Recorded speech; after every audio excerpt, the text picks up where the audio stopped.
YouTube, what it do, man? It's your boy K Boogie, and I wanna welcome y'all back to another video on the YouTube channel. Check it out.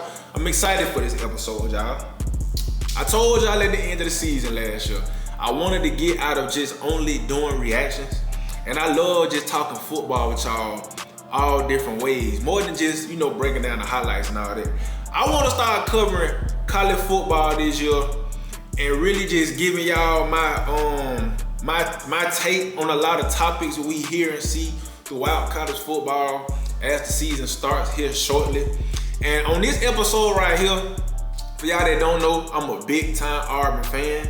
We about to talk about my Auburn Tigers and my expectations about Auburn going into this 2025 season, because I feel like this is a big ass season on the Plains. So before we get into this video, y'all do me a favor. Y'all hit that like button, y'all leave a comment, y'all subscribe, and all my college football fans, I'm telling y'all, this is where you want to be. We bringing the reactions. I'm gonna try to get y'all like weekly videos similar to this, to what we just talking about upcoming matchups this week, anything that may have happened news-wise in college football. Man, I'm trying to expand what I bring y'all on this channel, man. So y'all tap in with me. But with that being said, let's go ahead and get into this video. And I gotta take me a drink of water before I get into this, because I got some stuff to get off my chest as an Auburn fan.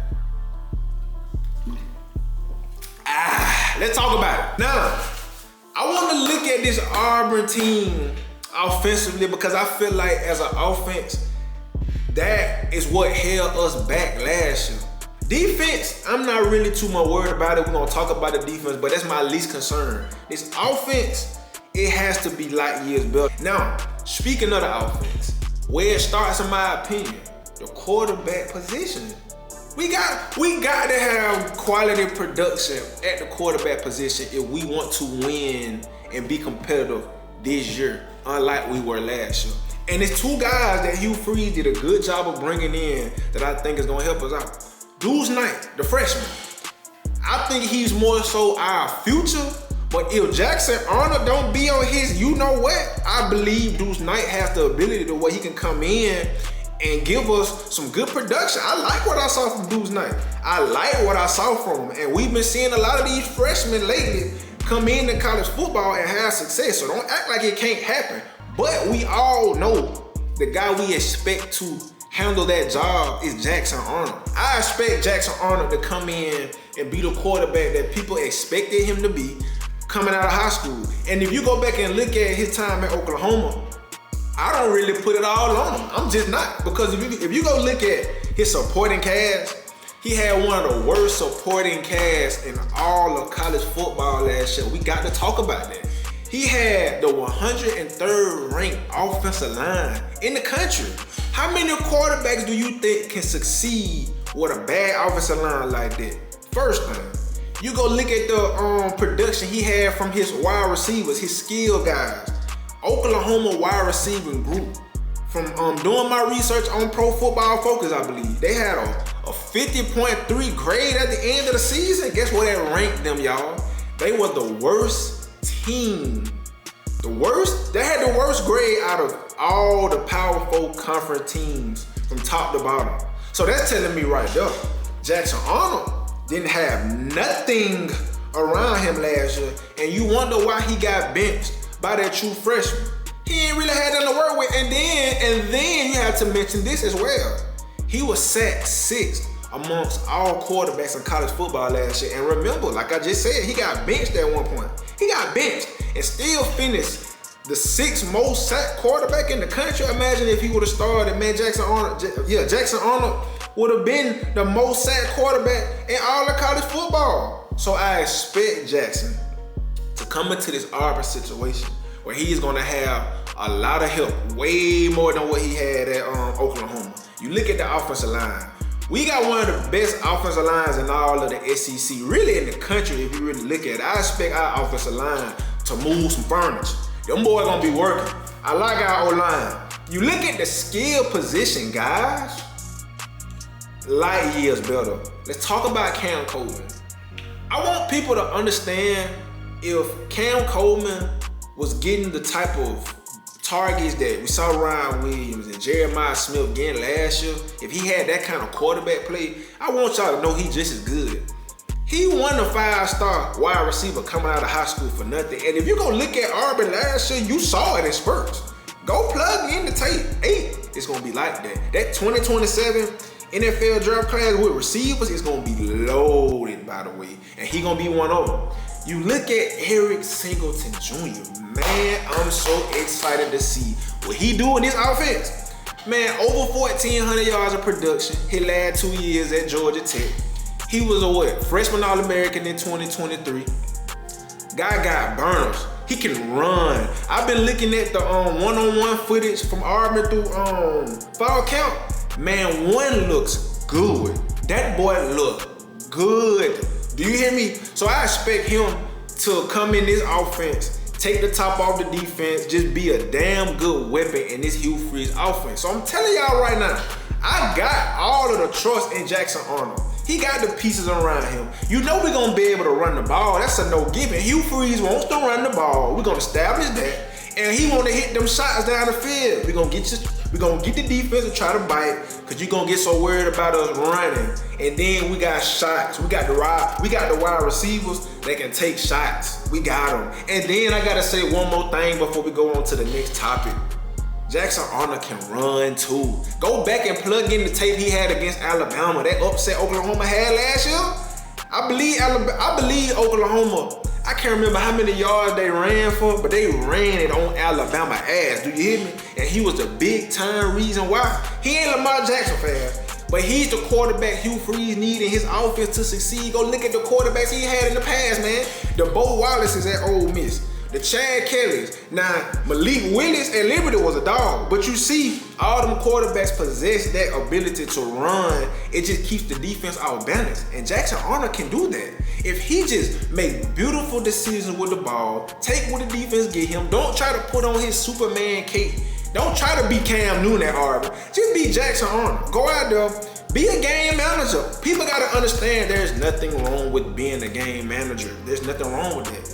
Just don't, all that is a guy that doesn't have to go out and win the game. Just make the right decisions, play within the offense, and we're gonna be fine in my opinion. So I think that on this side of the ball, we're gonna be good, man. I just hope everything goes the way it's supposed to go and the way it look on paper, man. Now let's talk about this defense. Let's talk about it. Least of my concern, let me say that. Least of my concern. When you look at us from front to back, I think we had a potential to be a damn good defense this year. I like Keldrick Falk up front. He gonna lead the charge up front. Ferocious guy. A guy that can play the run, can play the pass. He got potential to be a very high draft pick in next year's 2026 NFL draft if he put it all together like everybody thinks. He has the potential to do it. Now that back end is why I think it's gonna be very smooth for us this year. I really like our secondary. I like Kalen Lee. I like Jay Crawford on the outside. Both of them guys gave us 7 PBUs last year. Kalen Lee gave us 2 picks. I believe Jay gave us another one. So we got good, experienced guys coming back. I like getting Champ Anthony back at that safety nickel position. He was hurt last year with a leg injury, I believe. So I expect him to come in and make this defense even better. Caleb Harris, tackling machine. One of the most for sure tacklers in college football. He back. I like the pickup we got out the portal. Rashawn Pleasant out of Tulane. Gave them boys some good production last year for them Green Waves. So I'm telling y'all right now, we got some guys in that back end that by the end of the season, y'all gonna look up and say, damn, Auburn got a nice little secondary. And don't forget, your boy done put you on game before the season started. So defensively, man, I don't see why we can't be a team that ranks very high at the end of the season when you look at points per game and just overall defense. I think we got the guys to most definitely do that. Now let's look at this schedule, man. The reason why I'm so confident and why I feel like we got the potential to be a dark horse playoff team, we got a favorable schedule. Now I'm not gonna lie, this first game, it scares me. Friday night, Waco, first game of the season, you know emotions is gonna be sky high. Home opener for them. It's gonna be a measuring stick for us to see how good we really are. Cause if we go into Waco and mess around with Baylor, I don't know, and I feel like that's a game we gotta win. We got to start off the season with a dub. We gotta go get that. We gotta go put on for the SEC and go get that. We cannot lose to them. The next 2 games, we better not lose them. Now, when we go play Oklahoma, I think that's a game that can really give us a lot of momentum. Going on the road in a hostile environment like that. And then if you look at the storyline, Jackson Arnold going back to his team on the road, I got a chance to show y'all that I wasn't the problem. You get the guys to rally around him and Auburn go in there and pull that game off after giving that game away last year. Don't forget, we blew an 11-point lead. We supposed to beat Oklahoma last year, man. We lost to a true freshman in Jordan Hill. Can't happen. So we gotta go on the road and get our get back. We gotta go get that get back. Now, a game that scared me, Texas A&M. Marcel Reed, I like him. And I'm just gonna be honest, Auburn fans. We got away with one last year. I forgot how many overtimes that game went to, but we snuck one in and we killed their playoff dream. I think we gotta go to Kyle Field. Yeah, going to Kyle Field this year. They got that still on their mind. They ain't forgot about that. So that's a game that we're gonna have to be on our P's and Q's if we wanna come out of that game successful. The Georgia game, you know that's what it's gonna be. We're gonna talk about that game the week of. A lot of these games, you know, I'm gonna give y'all how I feel about them as when the week comes. So I ain't gonna get too in depth right now with all these games. After that Georgia game, I personally don't see too many games that we gonna slip up in. Everything, in my opinion, looks pretty winnable leading up to that Iron Bowl. And guess what? We got Alabama at Jordan Hare. We got them at Jordan Hare. Y'all that know, it's just something about the Iron Bowl when it come to Jordan Hare. Teams know. Listen here, man. Let me say this since I brought that up. Y'all gotta stop. Y'all gotta start putting some respect on Jordan Hare Stadium. Auburn is one of the hardest places to play in the world. And I know that from 25 years of being a common opponent at Georgia and Alabama. When you step in that stadium, you better be laced up, strapped up, and ready to go, regardless of their record, regardless of the expectation, regardless of what the people in Vegas say. You better be ready to play. We got one of the most hostile environments in all of college football. And I don't like how in college football 26, I think we got the 17th ranked stadium, man. No. Jordan Hare gotta be higher. It get rocky in Jordan Hare. If you ain't never been to Jordan Hare, you gotta go. I done experienced it all, day game, night game. I done seen it all at Jordan Hare. You gotta go if you're an Auburn fan or if you a college football fan in general. But I had to bring that point up because Bama know some of the best Iron Bowls have been in Jordan Hare, and that's a hard stadium for anybody to play in. So just looking at this schedule, I don't see why we can't go 9-3 at worst. The worst Auburn should go this year, in my opinion, is 8-4. I'm not taking 7-5. I'm not taking it. The worst is 8-4. And it depends on how them 4 games are lost if we go 8-4. I think we can go 9-3 and possibly be a dark horse college football playoff team. That's just me. Y'all let me know in the comments how y'all feel about the Auburn Tigers going into the season. What y'all expectations are, Auburn fans? Who y'all looking to step up and play big time ball for the Tigers? And I'm gonna bring y'all some more of these videos here real soon before the season starts. We're gonna talk about a lot of other things pertaining to other teams throughout the country. Just giving y'all just some hot takes on mine before the season starts. And once the season starts, each and every week, man, be looking out for some videos similar like this to what we just gonna talk about everything going on in the country. So y'all do me a favor. Hit that like button, y'all leave a comment, y'all subscribe. It's much love to y'all, I appreciate y'all. I told y'all throughout the offseason, we're going up in this 2025 season. College football, NFL, the whole 9.